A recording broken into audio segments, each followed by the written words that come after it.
Hi friends. आज मैं आपको एक ऐसे एंटरप्रेन्योर के बारे में बताने जा रहा हूँ जो एक मिडिल क्लास फैमिली से बिलोंग करते थे और उन्होंने अपने बीकॉम की स्टडीज़ के साथ ही बिजनेस करना स्टार्ट कर दिया था और उन्हें अपने इसी पैशन को एमबीए के बाद भी जारी रखना था। उनका नाम है शांतनु प्रकाश, द ऑनर ऑफ एजुकॉम।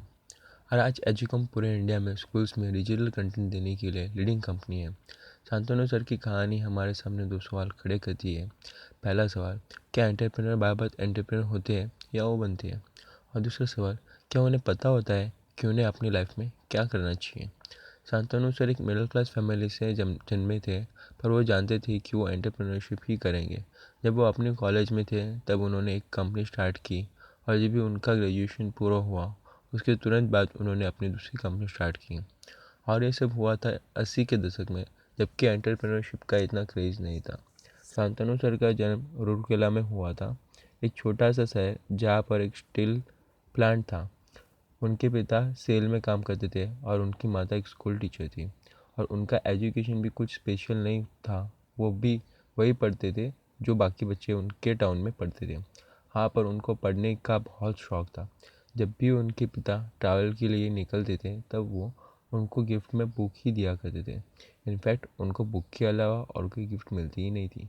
और उसी बुक पढ़ने की हैबिट की वजह से शांतनु सर की थिंकिंग को चेंज किया, बड़ी सोच और बड़े विज़न के लिए इंस्पायर किया।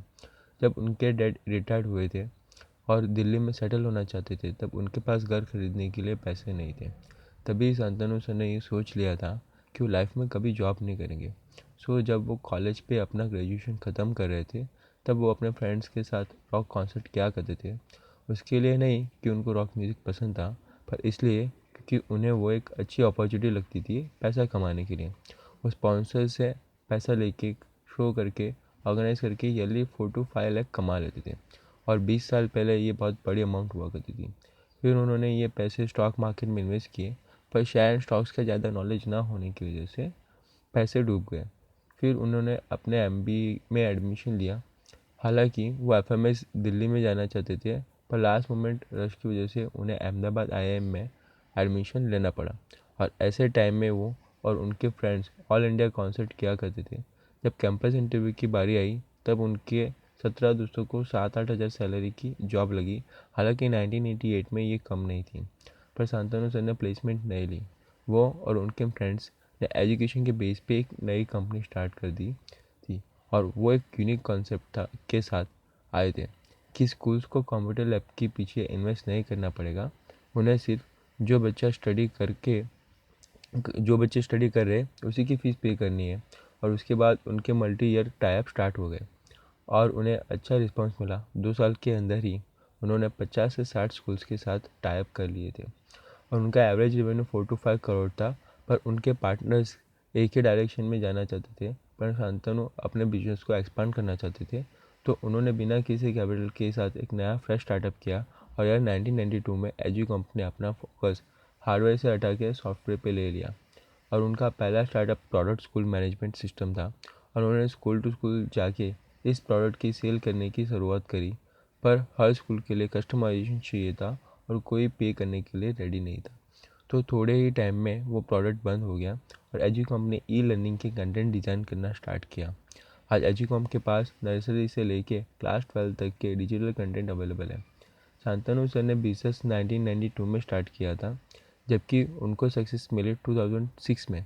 जब उनसे ये सवाल पूछा गया कि इतने साल की जर्नी कैसी रही, तब उन्होंने कहा, मेरे लिए ये बिल्कुल भी डिफ़िकल्ट नहीं था, ये तो बस हमारे माइंडसेट की बात है। मुझे याद है कि मेरी पहली ऑफिस में पंखा भी नहीं था, पर मुझे इससे कभी प्रॉब्लम नहीं हुई क्योंकि मैं पूरा दिन मैं जो बना रहा था उसी में बिजी था। और जब भी मुझे पीछे मुड़ के देखने का मौका मिलता है तभी मुझे मेरा वो साल बहुत ही कूल लगता है। उनका मानना है कि जब हम अंदर से ऑप्टिमिस्ट होते हैं तो हम बाहर का एटमॉस्फेयर अफेक्ट नहीं करते हैं। उन्होंने जब बिजनेस स्टार्ट किया था उसके 6 साल बाद एजुकॉम को ईयरली 3.5 करोड़ का टर्नओवर होने लगा था और 2000 में 12 करोड़ एंड 2007 एंड 8 में ये रेवेन्यू फाइनली 256 करोड़ तक पहुंचा, जिसमें से कंपनी को 70 करोड़ का प्रॉफिट हुआ। इतने छोटे से बिजनेस को इतने बड़े स्केल पे लाना आसान था क्या? शांतनु जी ने बताया कि वो अपने आप से 2 सवाल करते थे। पहला सवाल, क्या ये बिज़नेस अपॉर्चुनिटी सच में बड़ी हो सकती है? और दूसरा सवाल, क्या मार्केट अपॉर्चुनिटी इतनी बड़ी है?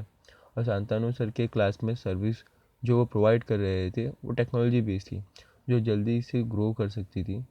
एंड दूसरी बात, इंडिया में 220 मिलियन से ज़्यादा बच्चे स्कूल में स्टडी कर रहे हैं, 5 मिलियन से ज़्यादा टीचर्स है और 1 मिलियन से ज़्यादा स्कूल्स है। मतलब बिजनेस का सिर्फ तो 100 गुना ज़्यादा बड़ा हो सकता था। और ग्रो करने के लिए क्वालिटी पीपल चाहिए थे और इसी वजह से उन्होंने क्वालिटी पीपल के साथ काम करना था। बट क्वालिटी पीपल उनके साथ काम नहीं करना चाहते थे क्योंकि वो स्ट्रगल कर रहे थे। फिर भी वो किसी तरह से टैलेंट को अट्रैक्ट करने के लिए कामयाब रहे और यह टैलेंट को अट्रैक्ट किया उनकी एजुकेशन फील्ड। और उन्होंने लोगों को इंटरेस्ट को जाना जो कुछ हटके करना चाहते थे, जैसे कि स्टॉक ऑप्शन, पार्टनरशिप और एक स्टार्टअप का हिस्सा होना। और इसी मोटिवेशन की वजह से वो क्वालिटी पीपल को अपने पार्टनर्स बना पाए और उनकी कंपनी में यही सारी खूबी होने की वजह से लेबर टर्नओवर रेट सिर्फ 3% है। शांतनु सर को इस मुकाम तक पहुंचने के लिए 20 साल लगे। जब उनसे ये पूछा गया कि ये वक्त कुछ ज़्यादा नहीं हो गया, तब उन्होंने ये कहा कि कंपनी में मेरा रोल बदल रहा था, कंपनी बदल रही थी और मुझे कभी अपने आप पे डाउट नहीं था कि मुझे ये करना चाहिए या नहीं करना चाहिए और मुझे ये सब कुछ छोड़ के जॉब कर लेनी चाहिए। मैं अपने आप के लिए पूरा कॉन्फिडेंट था।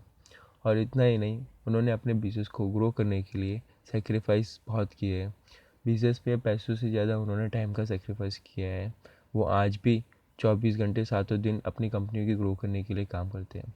अगर कोई पर्सन जॉब करे तो साल भर में वो 15 से 18 लाख कमा सकते हैं, तो वो नेक्स्ट 5 साल के अंदर 50 लाख से ज़्यादा सेव नहीं कर सकता। पर अगर कोई पर्सन बिज़नेस करे तो वो शायद से एक ही साल में इतना पैसा कमा सकते हैं। अगर आप भी बिज़नेस करना चाहते हो और आपके पास रिसोर्सेस नहीं है, तो मैंने नीचे एक गूगल फॉर्म बनाया है, आप उस पर रजिस्टर कर सकते हो। मैं आपके टाइम की वैल्यू करता हूँ, सो मैंने नीचे डिस्क्रिप्शन में कुछ रेफरेंट और ऐप रखे हैं, आप उसे डाउनलोड करके पैसे कमा सकते हो। And finally, thanks for watching. अगर आपको मेरे वीडियोस को कभी मिस नहीं करना चाहते हो तो प्लीज़ मेरा चैनल सब्सक्राइब करें एंड बेल आइकन पे क्लिक करें।